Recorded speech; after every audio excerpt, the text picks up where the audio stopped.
Okay, welcome to another episode of What the Haze. I'm here with poet Ansuya Patel. Welcome, Ansuya. Can you start, please, by letting everybody know a little bit about yourself and your work? Thank you, Hayes. Lovely to be here. Thank you for the invitation. My name is Ansuya. I'm a writer, poet, creative, and how did I come into creativity, poetry?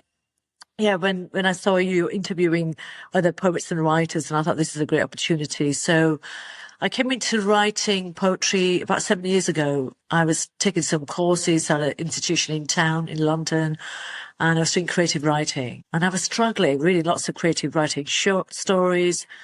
Every week we had an assignment to write a story up to 1,000 words.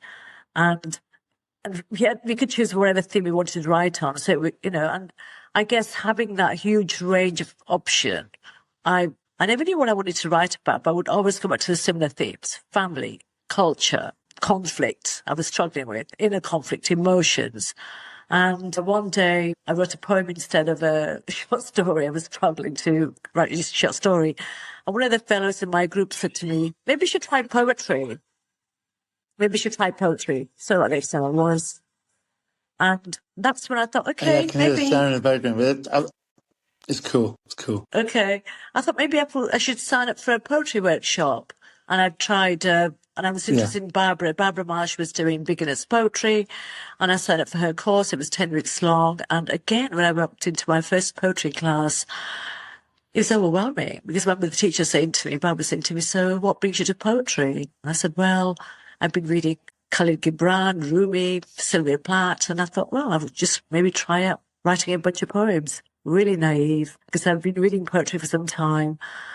And that's when I, was introduced to poetry and the form, and every week it would be a different form, structure. And it was a quite big class, 16 to 20 students. So every week we would have homework and we'd probably workshop. Half of the students would workshop their poem, or it would be the week after. And that was nerve-wracking, setting your work around the class, and then people making comments, and then reading it aloud.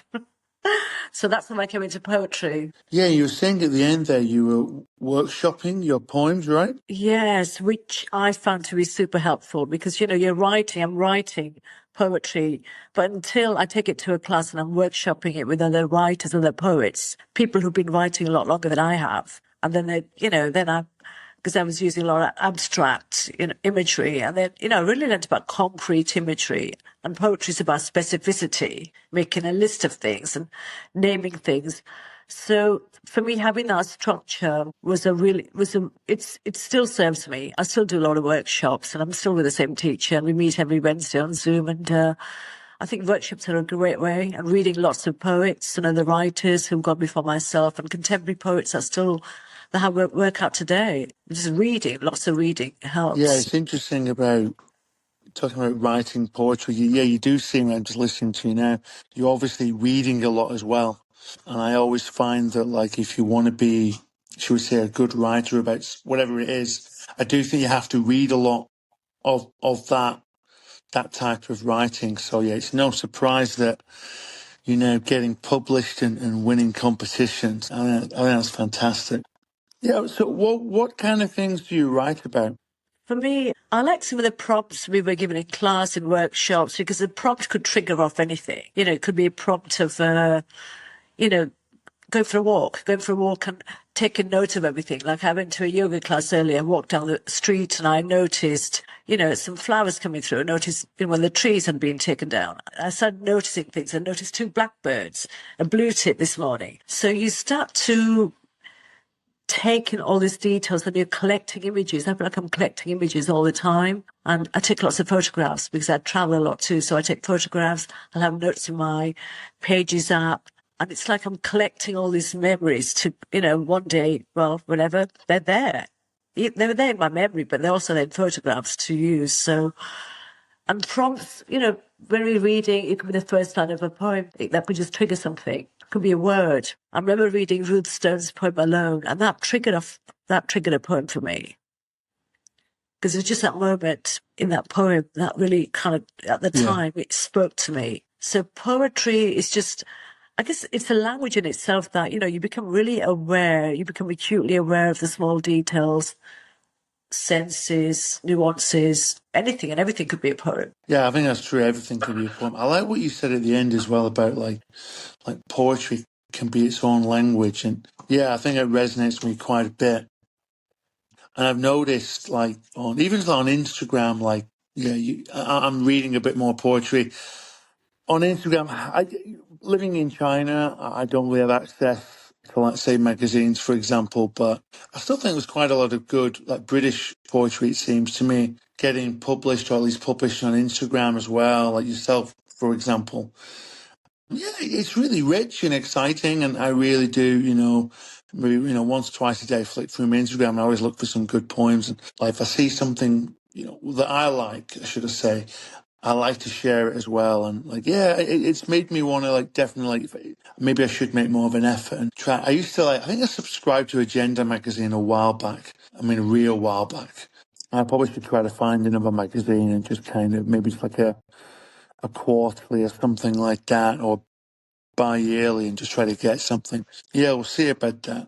Yeah, you mentioned about traveling as well. Yeah, it's something I'd noticed on Instagram. You travel around quite a bit, and how has that impacted upon your writing, would you say? I think traveling for me is great. It just takes me out of my everyday environment. I was in Sri Lanka over Christmas, and I was just collecting images everywhere I went. I was taking lots of photographs, and then I'd be inspired and see something. I remember walking out of the hotel room first thing in the morning, walking across the lawn onto the beach, empty beach, and then I saw these three blackbirds around this small gull. They'd ring fence this small gull. They were, God, that was quite disturbing to watch, sharp beaks pecking at the tail of the small gull. And I thought, wow. And I just felt powerless. That was quite shocking to the nerves. But that again, it's just an imagery that stayed with me, something that stayed with me. And I think I wrote a poem about it because, it's a memory. Then it was something else. There was lots of weddings at the hotel. My father dancing with his daughter and the music. So it's really evocative. Traveling is, doing tours, looking at temples, going sightseeing, being in a tuk-tuk. That's an experience. The foods. So there's so many memories, but you can do that. I can do that in London too. If I just walk down another street, to the next left rather than do a right, I'll notice something. So it's been open to seeing, open to experiencing, and open to what you feel, your surroundings. So opportunities are always there to write, to create. It's like sitting down sometimes. And there's this great method I learned a long time ago. It's like the Pomodoro method. You put the timer on for 20 minutes and you just write. So whatever comes in those 20 minutes, and it's like, then you put it away because, you don't have time to tinker with it because you might get one or two good lines out of it or a feeling, and then you can go back to it later. So yeah, there are lots of ways of coming into writing. Yeah, I can imagine. Yeah, I like what you're saying about being open to experience. It's something I'm trying to talk a bit to people about. I mean, I live in China and there's experiences all around me. It's really rich, culturally rich in the civilization. But I get it that not everyone can come and live in China. I get it that not everyone can just go traveling. So I'm very keen, very clear on saying to people, go out, find your experience in your local town. There will be something there that will be out of the ordinary. And it's just a case of being willing to find it. Even if it's, okay, get on the bus to the next town, just do different things. And I think, as writers, I do believe that we have to be curious writers and we have to move towards the art, so to speak. I think that's the idea for me. Just out of interest, what would you say are the main themes in your work? The main themes in my work, like my collection. I mean, this collection came together because it was childhood neglect, abandonment. I grew up in India as a child, separation from my parents, displacement, trauma, grief, and then also resilience. Resilience, breaking through, moving away, moving to a city, moving to London. So the themes have interwoven from the beginning towards the end of the collection, and they've been the strong themes throughout because I was writing other poems, but when this collection came about, I had a choice, and because I'd submitted before and I had some rejections, then I submitted for a pamphlet as a poet. You start as a pamphlet. you start, which is a collection of 20 poems or so, and you get certain openings for competitions with poetry and, with dyslexia or Bad Betty. So when those presses are available, they have an entry point for competitions. You try and get a pamphlet together, and you put a pamphlet together and submit. So I was reading lots of collections and pamphlets, and I was looking at themes, and I did a couple of workshops, and for me, the same things kept coming up. And I thought, I have to write my way through this. I just have to write through all these feelings I'm feeling and give that voice and agency. And that's what, so I had so many poems on there around these themes, around 100 poems. So when I was putting a collection together before I was submitting for the competition, it was 20 poems. I chose 20 poems that were across those themes. But now my writing's it sounds changed. really interesting to me. My writing's changed since my books come out. Okay, in what way? I feel freer in the sense that, those poems are out now, they're out in the world. I've also had a lot of healing and grief I moved through that space. I feel lighter, like my writing now. I'm writing about just different things. I was writing about my traveling recently. I was writing about food. I feel like I've got some distance and space from those poems, which is great. So I'm looking at writing in a different way as well. And I'm looking at the craft of writing. How can I improve my writing? As a writer, as a poet, you probably, I often question, how can I play with this? How can I improve my writing? How can I come into a poem in a different way? Breaking away from some of those habits. I mean, I'm always saying the same thing. Yeah, breaking away from some of those habits, because they become habits for me. They can become habits after a while. Yeah, improving as a writer, I think it takes hard work. Or at least it takes, maybe not hard work. It takes like just a certain kind of state of mind. I think you have to approach, when I write fiction, every book I write, I try to do something different. Now, even if it's minor, but it has to be, sometimes it's major, like switching narrative voices. Like the first time I did like first person, it was a massive leap. But maybe since then, I just make minor changes, but I do different things. I might change the place, do characters I've not done before that maybe I don't know that much, but I find exciting.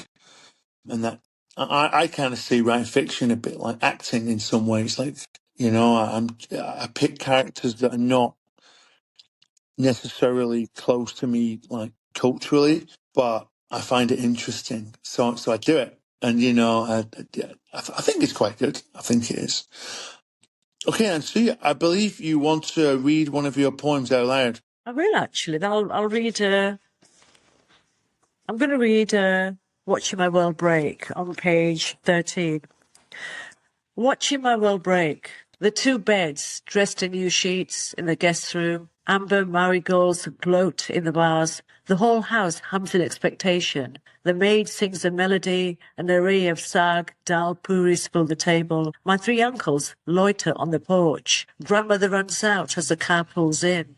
A woman lets go of a child's hand, sobs in grandmother's arms. Talk of bad Indian roads, cold English winters, and long hours of work. The woman eats, weeps, laughs, turns to the child next to her, a girl, a little younger than myself. I try and read their faces. The woman looks over at me. I don't blink, like the doll in the box, the doll my father left with me. You're not eating, grandmother says. This is your mother. And that's your sister. My world ends.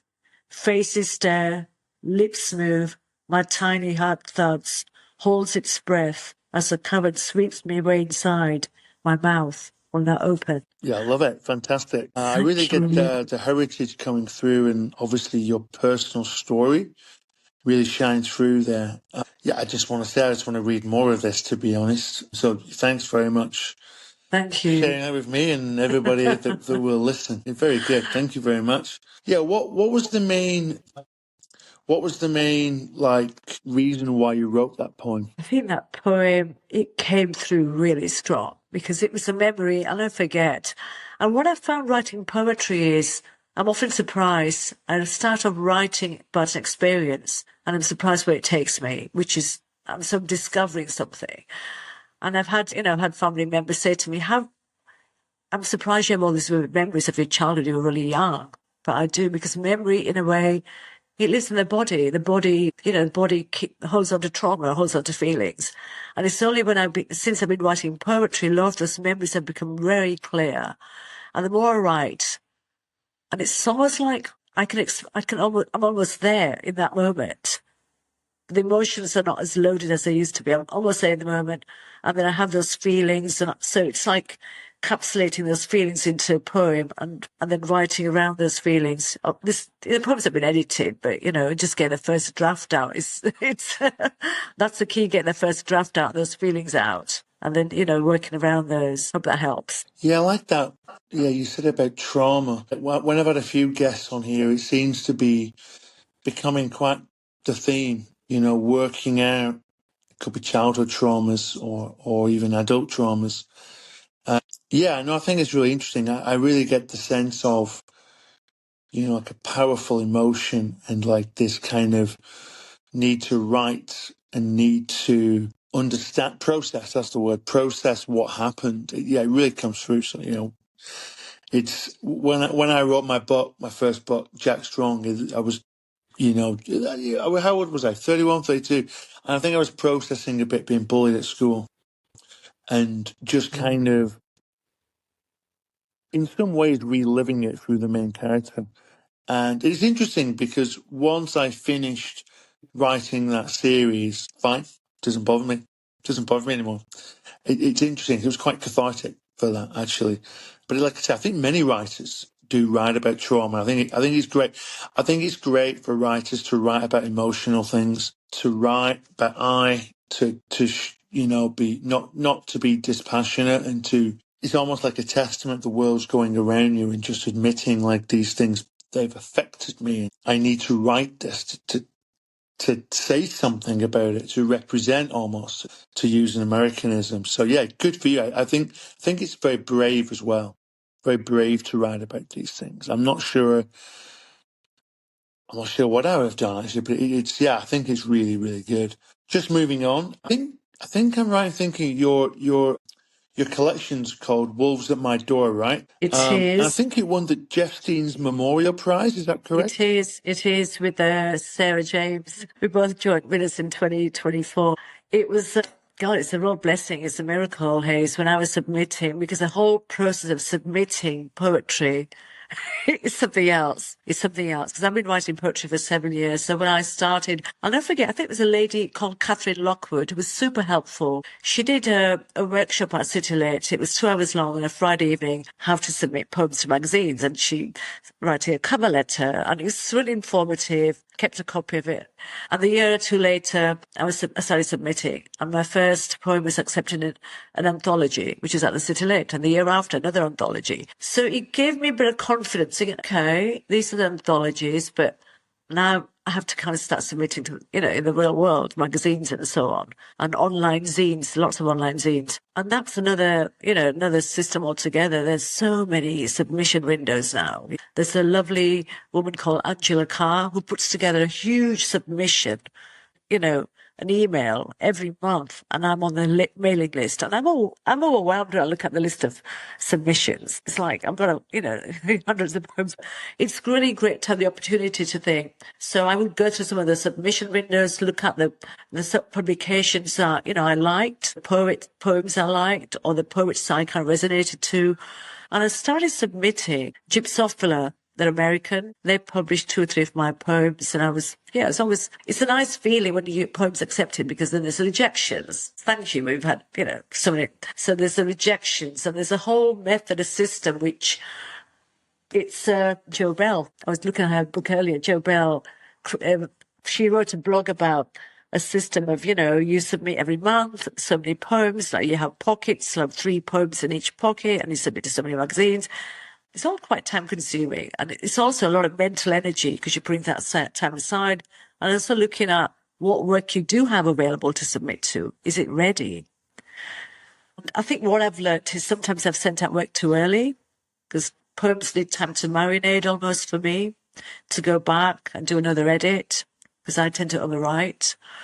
I mean, I can go back and see my own, which is cringeworthy sometimes. I look back and I think, oh no, I've repeated myself here. So Yes, I've been working through some of these poems, submitting for some time. And in 2003, I started submitting to pamphlets. Remember my teacher, Barbara, in a workshop I've been with for some time, suggested I put a pamphlet together. And I tried that, submitted that, a couple of rejections with Dyslexia, Bad Betty. Then there was another publication called Barshe, I think they're in Liverpool. And I submitted some poems to them. And the second year, I was highly commended. I had about 4 poems in their publication, which was really great to see 4 poems, in one of their books, in one of their collections. And the year after, there was another opening. I thought, okay, I've just got to try again. Just, submit again. And I had a different theme. And then I did a great workshop with Malika Booker, who's amazing. She's got so much energy, and she did this thing called Promptomania for the weekend. It was a whole day of prompts and writing from 10 till 4. I have a whole notebook filled with prompts and ideas. And she said, write a poem about something you don't want to write about. You don't want to tell anyone. And I knew I had some poems about a relationship. I was in my 20s, which is quite just difficult, challenging, codependent. I thought, I've got to write about this because I'm still feeling those feelings. I'm still carrying some of those feelings. There's still a bit of, emotional tension there. And I wrote this poem, and I was wolves at the door.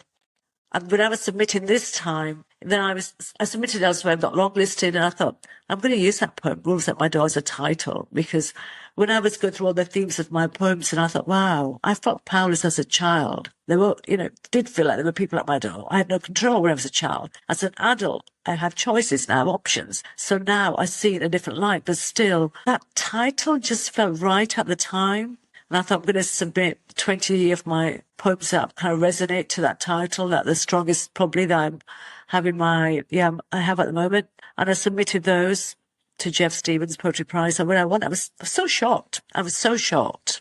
I'll never forget when I got that email. It was in September. I had to read it twice, and I thought, wow. Now the work starts, because I had a time period where to submit the whole body of collection of work, which is, almost 40 poems. And it's, the pamphlet book itself is, 53 pages.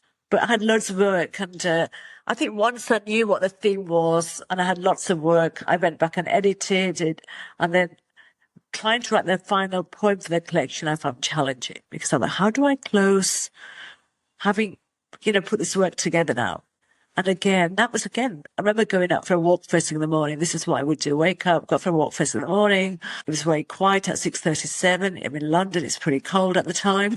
And I'd be in a square, and I'd see the blackbirds. I'll see, listen to the bird song, notice the trees and the shapes of the leaves. And I thought, I know what I want to, I just knew. I thought, I'm going to go back, and it started to come together, the final poem, and then editing that, and then getting a friend to proofread my whole collection. And the order, that was another, it's all these choices you have to make. I did a lot of workshops, I listened to a lot of podcasts, how to put a collection together. And everyone does it differently. People have themes, or they have sections. And I went over all these options, and eventually I decided put all my work on a coffee table, and I left it for a few days. I live on my own, so it was easy to do. Then I went back and I reordered the work. Then I reordered. I did this for about 2 weeks. Then I took some poems out, put more poems in.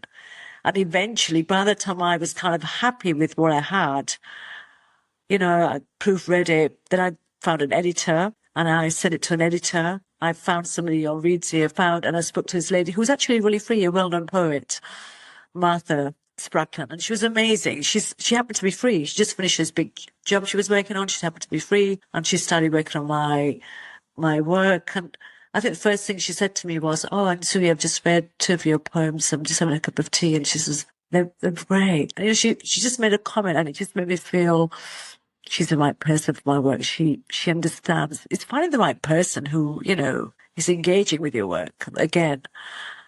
And 2 weeks later, I had the copies back with the proofs and edits, and with the edits, not the proofs, the edits. So I started working through the edits, put that together, then submitted it to Indigo, to Dawn. And the proofreading, that was another, I'm neurodiverse, so proofreading was pretty hard.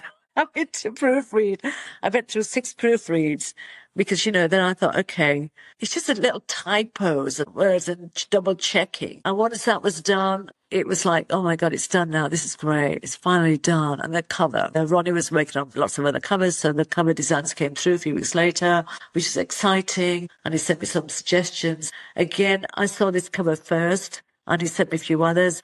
I just couldn't decide immediately. And then I went back to the first choice because again, I somehow instinctively knew, but I don't know about you, because you're right. It's like surrendering the final process to someone else. I found that challenging because I wanted to still have that element of control, and I had to let it go in the end. And it's turned out, I'm really pleased. But it's nerve-wracking putting your book out into the world, and then, yes. Yeah, definitely. Yeah, I was going to say, I think the title for the collection, Wolves at My Door, I think it's really, really arresting, really grabs your attention, I have to say. So it's a great title, I have to say. Yeah. You mentioned as well about deciding when your work is ready. I think that's always hard.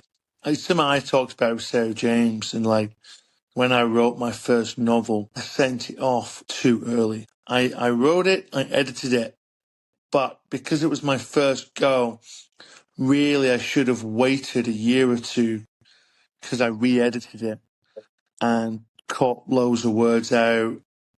I didn't rewrite lots. It was more cutting. It was more just deciding what was important and what wasn't and getting rid of what wasn't. But by then I'd already sent it to a lot of agents and they still rejected it. And it was like, I think they probably would have rejected the second version anyway, to be honest.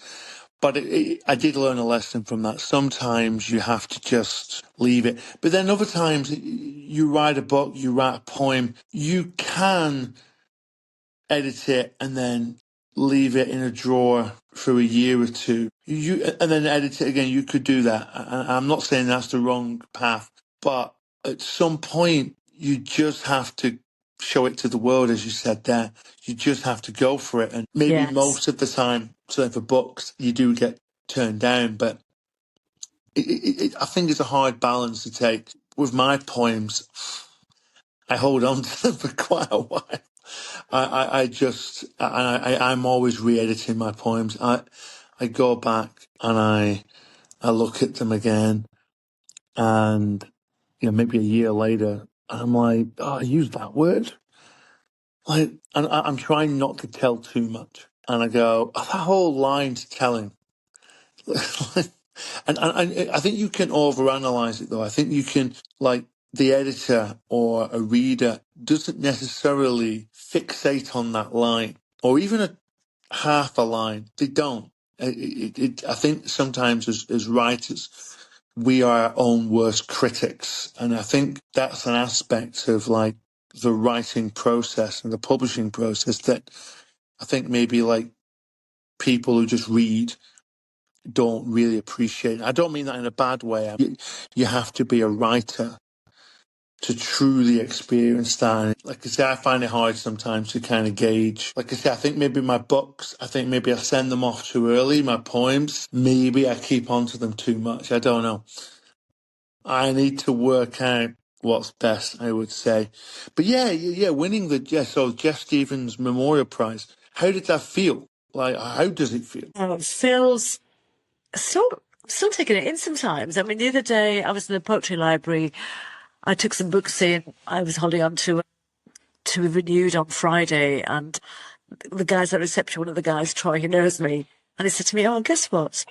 There were a bunch of books on the table. My book was on the table." I was so shocked. I thought, wow, oh my God, my book's landed at the poetry library.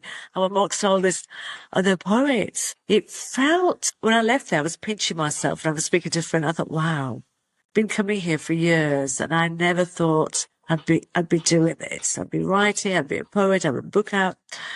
So I'm thrilled. I'm really grateful, really thrilled. And I'm also thrilled for the child in me that wanted to write, I wanted to express itself.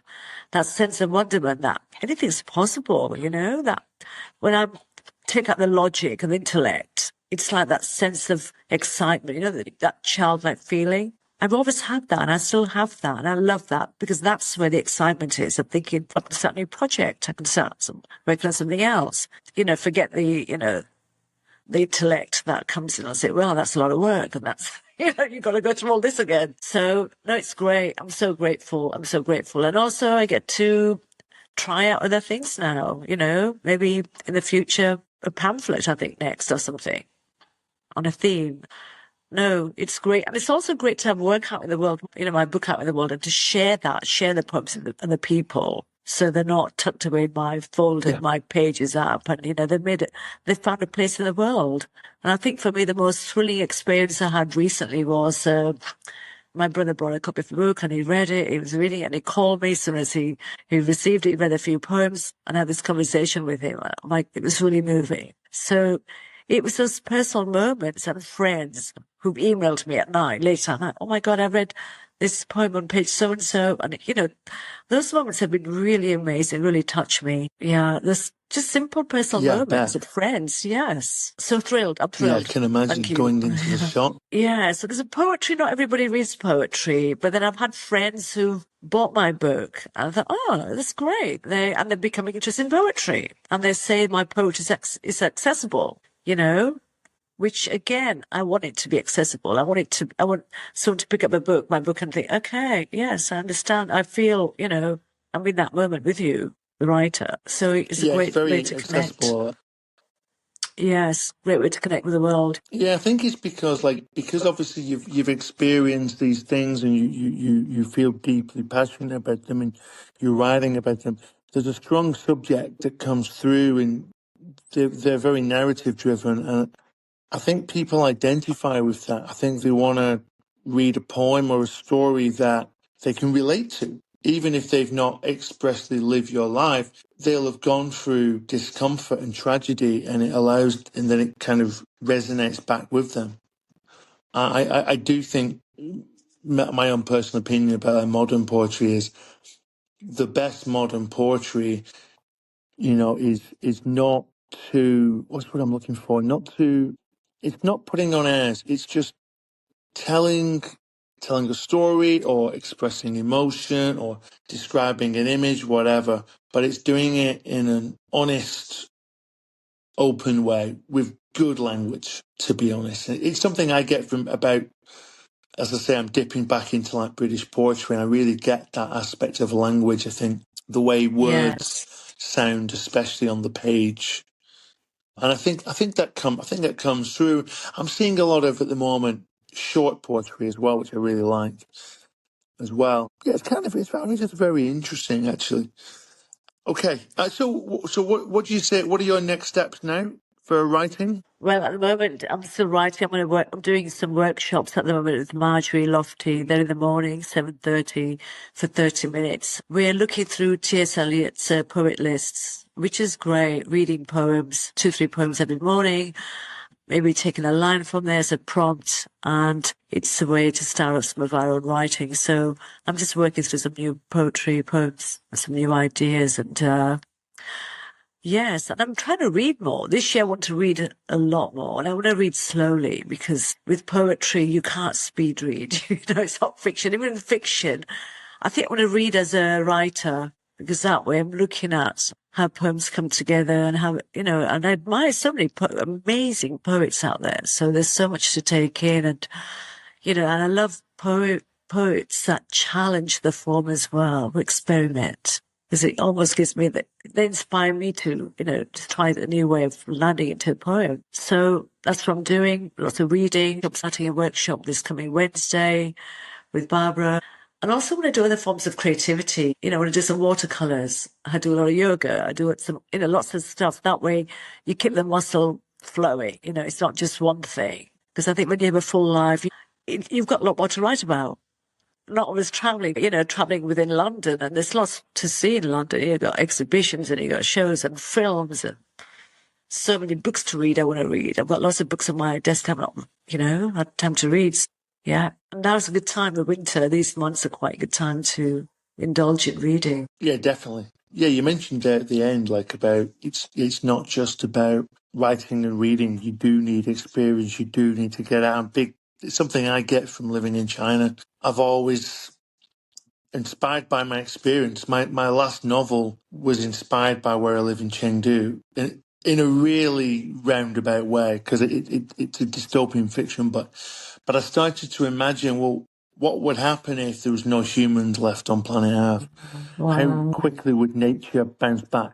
And I got Wow. that from here, because like there'd be elephants here like 1,000 years ago, and I was like, oh, of course, that species of elephant's extinct now, and I started to kind of think about that and kind of almost like kind of have a go forward or go backwards and little things like that, and just been walking around and just walking next to rivers and just starting to imagine these things Yes. and think about it, and but you can't do that if you just sat inside writing and reading all day. No, no, Um, I'm no, no. I'm pretty active. I've got to be out. I'm definitely ADHD. I need to go and do exercise every day, go for a walk, and keep yourself stimulated, engaged. You know, if you just walk down a different street, different road, different neighborhood, you have a whole new experience. So it's been open to that, not just walking around with your headphones in, I guess, and just be mindful. yeah, sure. You were saying, I think, before about the workshops you're doing now. I think you're saying, are you the chair now or a co-chair? No, the workshops. So I'm, I've joined Rebecca Swift's women's organisation, which is great. Open mic it's once a month. They have a mic on a Sunday, and they often have really good poets who will do a workshop. There'll be Q&A. So I've got a membership there. And what I also do, have you heard of London Writer Salon? They're great. They're No, great. no. It's a great writing community, and it's based in London, but it's international. They have 4 writer hours. There's one in the morning, 8 till 9. I usually join that. There's a New York one at 1 o'clock, and there's an Australian one. There's 4 times slots a day. And it's a whole community of writers. Sometimes there are 300 people online, which I love. And, it's 15 minutes session, and there's usually a reading at the beginning. It's a meditation or a prompt or something inspiring. So all of a sudden, it's an inspiring quote. And that's great because, everyone's turned up. You don't have to have your camera on. You can be in your pajamas, have your cups of tea, but everyone's there to do the same thing. Everyone's there to write, to create. They're writing. And people are doing amazing things. They're writing books and blogs, and so many people are creating Substacks, and you have students turning up doing their, dissertations. So it's a really good energy because it's quite lonely being a writer. So for me, I like community. I like being in communities because it helps me to stay focused and present and also inspired, fueled, creatively fueled as well. Yeah. Yeah, it does sound quite inspiring, I gotta say. You mentioned about like lonely being as a rider. Yeah, that's the irony, isn't it? Riding is it's a lonely endeavor in the sense that you're riding, you have to be alone to write. And then with reading, you've got to be alone to read. That's a few hours a day. But we need affirmation. We need to get books published, printed, poems to win Yes. Yeah. competitions. And to do that effectively, we have to move into, the public sphere, for want of a better word. Yes. And I think some people do find it very difficult. And because it is difficult, Yes. I I would say mean, that's the reason. yeah. I mean, I can be an introvert and occasionally an extrovert, so it's mostly an introvert, but I find I can go to a cafe. I can go to a really nice cafe nearby, have a pot of tea, and sit there for 2 hours and write and edit. I love that. I love being in nice spaces and just to be able to create. And, somewhere too quiet, and I go to a library. It's a really nice library near where I live. I go there on the first floor. And that's another nice space. So it's finding nice spaces. I can go to a museum, go to V&A. I can go and sit there, the top floor. I can just go to these places and be creative. So it's like having a date with yourself. You go along with your laptop or your book, wherever, and you can write. Right? It's very easy. It's low key. You have your notebook or your a tablet with you, and you can do that anywhere, more or less. I think I read about a Yeah, I poet really get the once. sense that yeah. Sorry, I was going to say I read about a Sorry, what poet did you say? once who would go on long bus journeys just to write. I kind of like that, He took a bus in the morning and just on the bus the whole day and just write because, till he got some work done, then he would come home. I like that idea. Riding on buses. I was, when I first came to China, I was very inspired by bus journeys where you come into contact with, you're sat next to, you sat behind, you sat in front of, people from a different world, Wow. effectively like subsistence farmers, and Do you speak very Cantonese? labouring class. Yeah. Do you speak any of the languages in China? A bit. A bit. I always say a bit. Yeah. I speak enough. Brilliant. That's I great. wish I spoke more, but I'm not. I'm not very good at languages. I I write and I read, and that's minimum 2 hours a day. And That's more brilliant. most of the That's time. brilliant. Yeah, That's a dedication, that's my isn't it? learning language time. Yeah. Yes. But I wish I knew more Chinese because I think I'd know more about the culture and the people, and I would get a deeper insight. But then, because I don't have that language, I maybe observe more, and I'm reading Yes. body language, and I'm looking out the window more. So it's interesting how if I could speak the language more, maybe if it makes any sense, I'd be in people's faces more, which might not necessarily be a good thing. Talking to them, sure, but maybe because I can't do that, I kind of stand back a bit and I observe. And like China's like very much like a land of contrast. Like at my school, this is like multi-million-pound, set of buildings.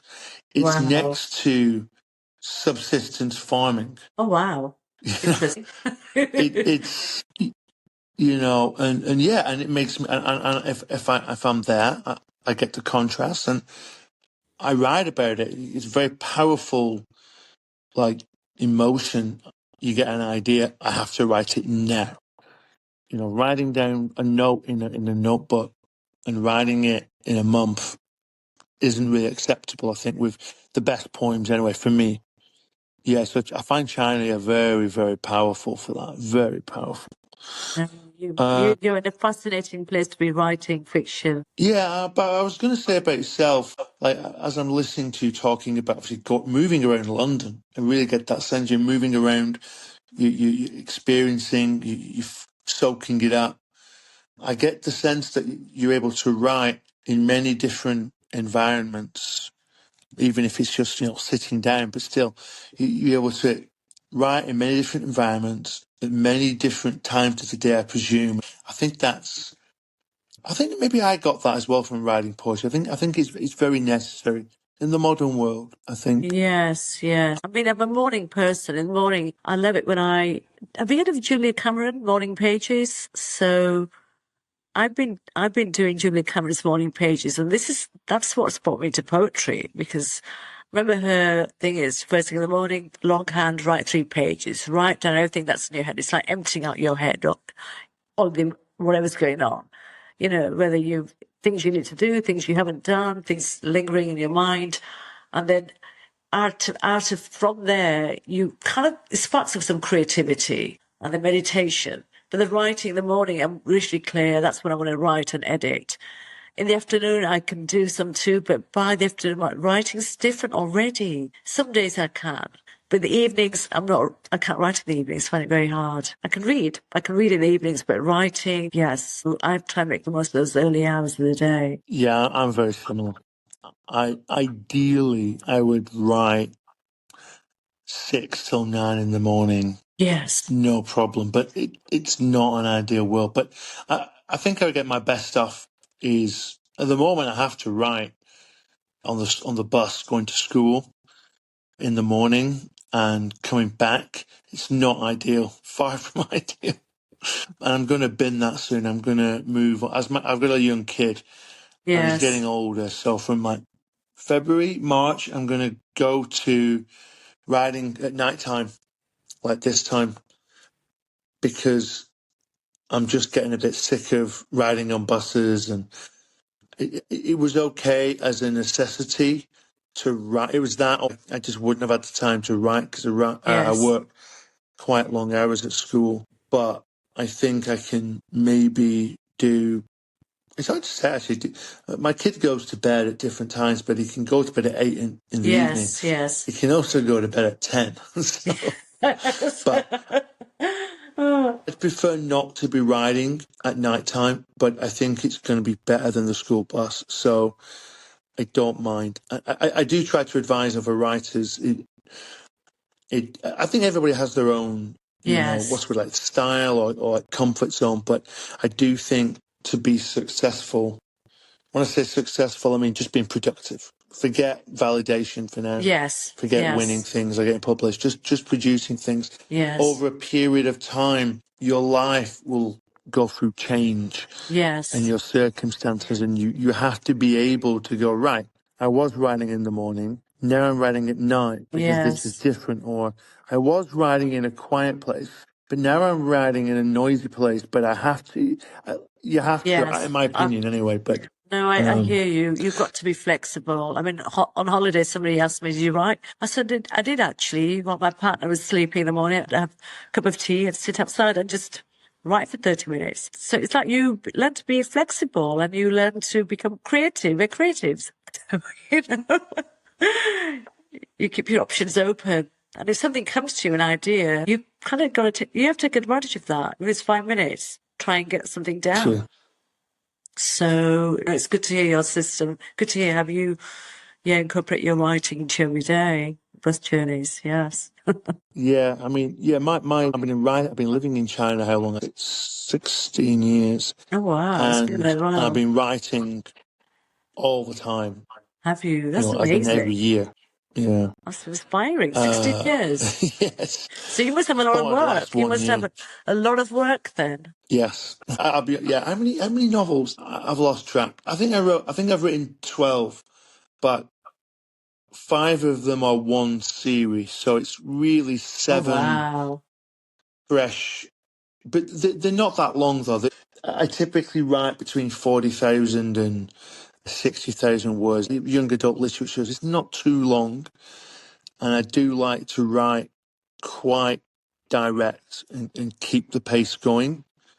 And then poetry, like one full length collection that That's brilliant. I've never. When I wrote it, I was like, right, boom, finished, done. No, it's not finished. It's one of those that I might have published 50 sonnets, but it's not finished. I'm still writing like poems about China all the time. Yes. Maybe now just a few a year, but it's quite substantial. I would like to maybe publish again, maybe like 100 sonnets, but I want quality over quantity. So I reject a lot as well. Sometimes, I'm a big believer in less is more as well. And 50 is a great round number. Yes, 54 yes. isn't. So there's always these things to consider Yes. and yeah. But that'd be really interesting. Poems about China. I mean, what a great theme. Yeah.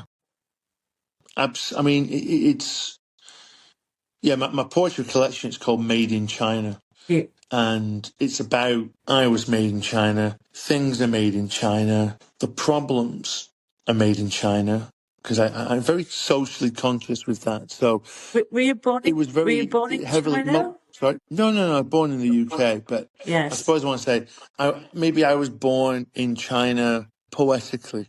I How's that? see. I see. Made in China. Oh, I love that. That's great. That's great. That's a great angle to Yeah. think about. Yeah. Yeah, and like a lot of my sonnet titles, they're meant 3 or 4 ways to give a bit more meaning. And like there was a lot in the early years of like a lot about the pollution and traffic, and maybe there still is. And I try to write about the labouring people, but then lately I've started to write a few more like nature poems and try to write about the beauty of nature at times, or how Yes. nature finds a way to survive or thrive even Yes. in the middle of a city.